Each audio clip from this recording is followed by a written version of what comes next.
அரவிடாக்ஸ் நேயர்களுக்கு அன்பான வணக்கங்கள்.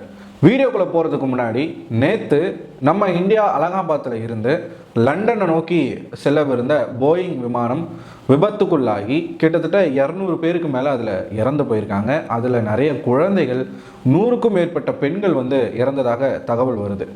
ஒரு பில்டிங் மேலே விழுந்து அந்த பில்டிங்கில் அதுவும் பார்த்திங்கன்னா மருத்துவர்கள் கூடியிருக்கக்கூடிய ஒரு பிஜி ஹாஸ்டல், அதன் மேலே அந்த விமானம் விழுந்து அங்கேயுமே பல பேர் இறந்து போனதாக தகவல் வந்திருக்கு.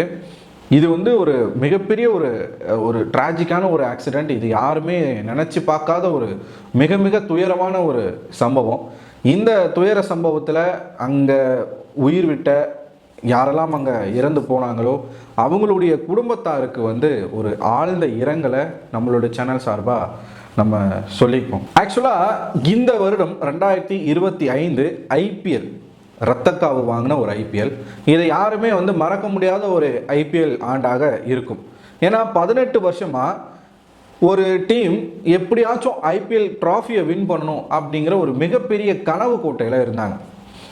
17 வருடங்களாக அந்த கனவு நிறைவேறாமல் 18 ஆண்டு கழித்து இந்த வருடம் ஐபிஎல் 2025 கைப்பற்றுறாங்க நம்ம ஆர்சிபி.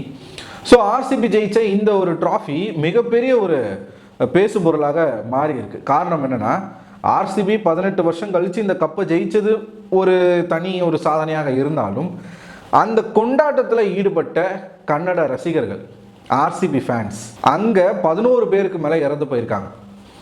நம்ம தமிழ்நாட்டில் இருந்த திருப்பூரில் இருந்து ஒரு பொண்ணு போய் அவங்களும் அங்கே கூட்ட நெரிசலில் இறந்து போயிருக்காங்க.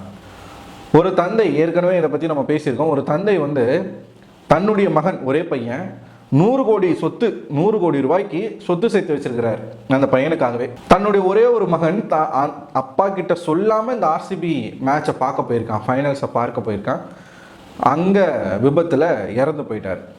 அவர் தான் என்னுடைய பையனுடைய உடம்பை என்கிட்ட அப்படியே முழுசாக கொடுத்துருங்க அப்படின்னு சொல்லி அழுத காட்சியெல்லாம் நம்மளால் பார்க்க முடியல. அந்த மாதிரியான ஒரு மிகப்பெரிய ஒரு துயர சம்பவம் ஆர்சிபி ஃபைனல்ஸ். அதே மாதிரி தான் நேற்றுக்கு நடந்த இந்த போயிங் ஏர் விமான விபத்து. தொடர்ச்சியாக இந்தியாவில் இதே மாதிரி நடந்துக்கிட்டு இருக்கு அப்படிங்கிற ஒரு விஷயம் மட்டும் நம்மளால் பார்க்க முடியுது. சரி, ஓகே, இப்போ ஆர்சிபி இந்த ஃபைனல்ஸை ஜெயிச்சதில் என்ன மேட்ரு அப்படின்னு பார்த்தீங்கன்னா, ஆர்சிபி அந்த டீம் இன்னொருத்தருக்கு கை மாற போகுது. ஆர்சிபியினுடைய ஓனர், கரண்ட் ஓனர் அந்த டீமை விற்க போகிறாரு அப்படிங்கிற ஒரு செய்தி வந்திருக்கு. ஸோ யார்கிட்ட விற்க போகிறாங்க, எதுக்காக விற்க போகிறாங்க, எவ்வளோ ரூபாய்க்கு விற்க போகிறாங்க அப்படிங்கிறத இந்த வீடியோவில் பார்ப்போம். முன்னாடியே சொன்ன மாதிரி 18 வருஷம் கடுமையான தவம் இருந்த மாதிரி தான் ஆர்சிபி 2025 இந்த வருஷத்தில் அவங்களுடைய முதல் ட்ராஃபியை வின் பண்ணியிருந்தாங்க. இந்த ஆர்சிபி டீம் ஒவ்வொரு ஆண்டுமே ஐபிஎலுக்கு ட்ராஃபியை வின் பண்ணாமல் வெளியில் போகும்போது எவ்வளோ கேலிக்கு உள்ளானாங்க அப்படிங்கிறத நம்மளால் பார்க்க முடியும். அதுக்கு முக்கியமான காரணம் யார் அப்படின்னு பார்த்தீங்கன்னா, ஆர்சிபி ரசிகர்கள். ஏன்னா கொஞ்சம் ஒரு பிளே ஆஃப் உள்ள போயிட்டாலே அவங்களுடைய அக்கப்போர் தாங்க முடியாமல் பயங்கரமாக அவங்க மற்ற ஃபேன்ஸை டீஸ் பண்ணுறது எல்லாமே பண்ணுவாங்க. அதனால எல்லாரும் என்ன பண்ணுவாங்கன்னா, அவங்க டீம் வெளியில் போனவொடனே அவங்கள பயங்கரமாக வச்சு செய்வாங்க. இது வாடிக்கையான ஒரு விஷயமாகத்தான் இருக்குது. ஆனால் இந்த ஆண்டு விராட் கோலிக்காகவாச்சும் எப்படியாச்சும் ஐபிஎல் ட்ராஃபியை ஆர்சிபி வின் பண்ணணும் அப்படின்னு சொல்லி ஒட்டுமொத்த ரசிகர்களும் ஆசைப்பட்டாங்க. ஏன்னா சிஎஸ்கே வெளியில் போயிடுச்சு, மும்பை இந்தியன்ஸ் வெளியில் போயிடுச்சு அப்படின்னும் போது ஆர்சிபி ஜெயிக்கட்டும் அப்படின்னு ஜெனியூனாக எல்லாருமே ஆசைப்பட்டாங்க. யாருக்காகனா, அந்த ஒரே ஒரு மனுஷன் விராட் கோலி அப்படிங்கிற அந்த ஒரு நபருக்காகத்தான். ஆனால் விராட் கோலியும் கூட ஒவ்வொரு மேட்ச் வின்னிங் செலிப்ரேஷன்லையுமே இன்னொருத்தவங்களை காயப்படுத்துகிற மாதிரி தான் நடந்துக்கிறாரு அப்படிங்கிறது நம்ம எப்பயுமே பார்க்குற ஒரு விஷயம். அதுக்கேற்ப அவர் ஃபைனலில் அந்த மேட்ச் ஜெயிச்ச உடனே அவர் கண்ணீர் விட்டதெல்லாம் எல்லாரும் ரொம்பவே எமோஷ்னல் ஆனாங்க அந்த இடத்துல. ஸோ அதன் பின்னாடி தான் ஒரு மிகப்பெரிய செலிப்ரேஷன் அங்கே கர்நாடகாவில் நடக்குது. ஸோ அங்கே எத்தனை பேர் இறந்தாங்க அப்படிங்கிறது நமக்கு தெரியும். ஐபிஎல் வரலாற்றிலே மறக்க முடியாத ஒரு ஆண்டாக, வரலாற்றில் இடம்பெற்ற ஒரு ஆண்டாக இருக்கும். இந்த ஐபிஎல் ட்ராஃபி அவங்க வின் பண்ணது கிடையாது, இத்தனை பேர் இறந்து போனது. சரிங்களா, அது ஒரு மெமரியாவே மாறி. ஆர்சிபி டீமை 2016ஆம் ஆண்டு பிரிட்டனை சேர்ந்த ஒரு நிறுவனம் வாங்குது. ஆர்சிபி டீமை 2016ஆம் ஆண்டு பிரிட்டனை சேர்ந்த யுனைடெட் ஸ்பிரிட்ஸ் லிமிடெட் அப்படிங்கிற ஒரு கம்பெனி அவங்க வாங்குறாங்க, விலை கொடுத்து ஆர்சிபி டீமை வாங்குறாங்க. அதுக்கு முன்னாடி இருந்த ஓனர் கிட்ட இருந்து இந்த ஓனர்ஷிப்புக்கு கை மாறுது டீம். எப்பயுமே இந்த ஓனர்ஷிப் மாறுவது அப்படிங்கிறது வழக்கமான ஒரு விஷயமாகத்தான் இருக்கும். அடிக்கடி ஒவ்வொருத்தர் ஒவ்வொரு டீமை மாற்றிக்கிட்டே இருப்பாங்க, வாங்கிக்கிட்டே இருப்பாங்க. இப்போ என்ன சிக்கல் அப்படின்னு பார்த்தீங்கன்னா, ஒவ்வொரு ஆண்டும் விராட் கோலியுடைய ஒரு மார்க்கெட்டிங் காரணமாக ஸ்பான்சர்ஸ் கிடைக்கும்ல, ஒவ்வொரு டீமுக்கும் ஸ்பான்சர்ஸ் வரும்ல. 150 கோடி கிட்ட விராட் கோலிக்காகவே ஒவ்வொரு ஆண்டும் ஸ்பான்சர்ஸ் கிடைச்சிருக்கு ஆர்சிபி டீமுக்கு. ஆனால் இப்போது இந்த டீமை விற்கலாம் அப்படிங்கிற ஒரு நிலைமைக்கு அந்த ஓனர் ஏன் வந்திருக்காரு அப்படின்னு பார்த்தீங்கன்னா, விராட் கோலி அவர்கள் வந்து ஒன் டே மேட்சஸில் இருந்தும் T20 இருந்தும் ரிட்டையர் ஆகிட்டாரு. ரிட்டையர் ஆக போகிறேன் அப்படிங்கிற விஷயத்த அறிவிச்சிட்டாரு. இப்போதைக்கு அவர் வந்து ஐபிஎல்ல மட்டும்தான் அவர் விளையாட போகிறாரு. ஐபிஎல் அண்ட் டெஸ்ட் மேட்ச் நினைக்கிறேன். ஸோ இதில் மட்டும்தான் அவர் விளையாட போகிறாரு. இன்னும் 1-2 ஆண்டுகளில் ஐபிஎல் இருந்து கூட விராட் கோலி என்ன பண்ண போறாரு, ரிட்டையர் ஆக போறாரு அப்படிங்கிற ஒரு தகவல் கசிஞ்சிருக்கு.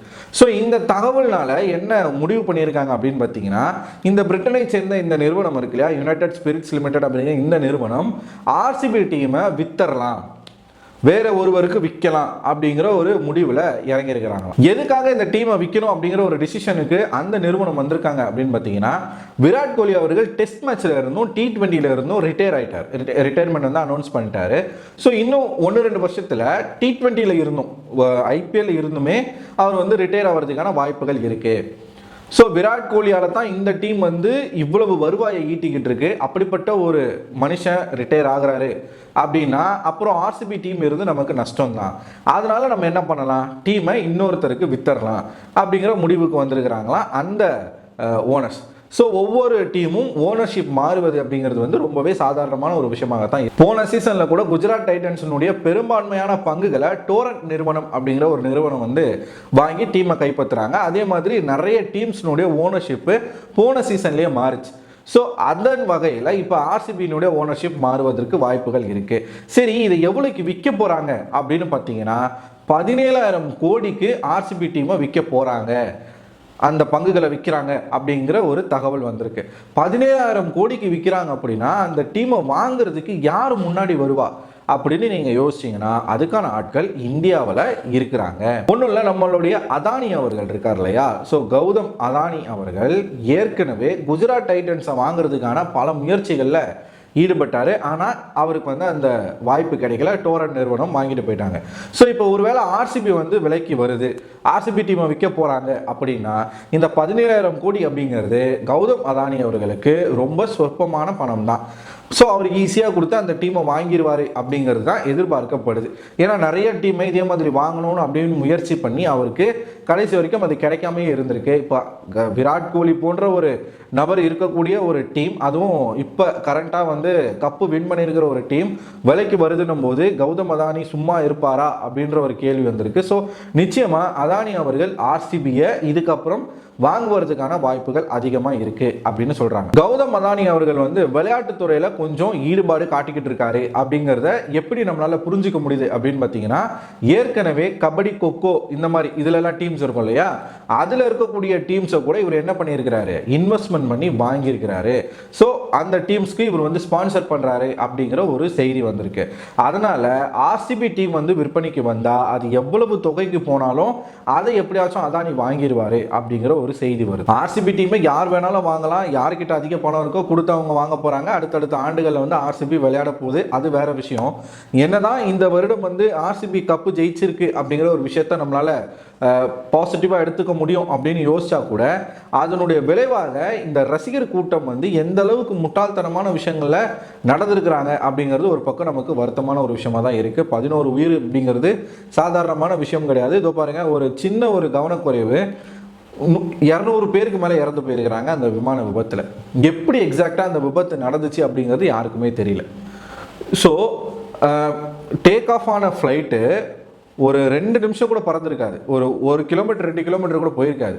அதுக்கு முன்னாடியே டேக் ஆஃப் ஆகி ஃபுல்லாக டேக் ஆஃப் ஆகிறதுக்குள்ளேயே அந்த விமானம் கீழே விழுந்து, அதுவும் கரெக்டாக ஒரு பில்டிங் மேலே விழுந்து வெடிச்சு செதறி அதில் இருக்கிற எல்லாருமே இறந்து போயிருக்காங்க. இதெல்லாம் வந்து அப்பப்போ நம்ம கடந்து போகிற செய்திகளாகத்தான் இருக்குது. ஆனால் இது ஆறாத வடுகளை நமக்கு கொடுக்குது. சம்மந்தப்பட்ட குடும்பத்தாருக்கு இது எவ்வளோ வலிக்கும் அப்படிங்கிறது நம்ம இன்னும் உணரலை.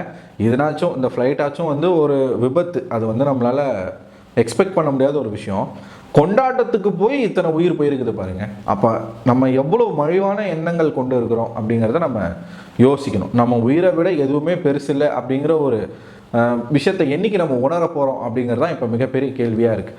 ஸோ நீங்கள் என்ன நினைக்கிறீங்க, ஆர்சிபி டீமை வந்து அதானி அவர்கள் வந்து வாங்க போகிறாரு அப்படிங்கிற இந்த தகவலை பார்க்கும்போது உங்களுக்கு என்ன தோணுது? உங்களோட கருத்துக்களை கமெண்ட் பாக்ஸில் கமெண்ட் பண்ணுங்கள். அடுத்த ஒரு வீடியோவில் உங்களை சந்திக்கிறேன். அதுவரை உங்களிடம் விடைபெறுவது நான் அரவிந்தன்.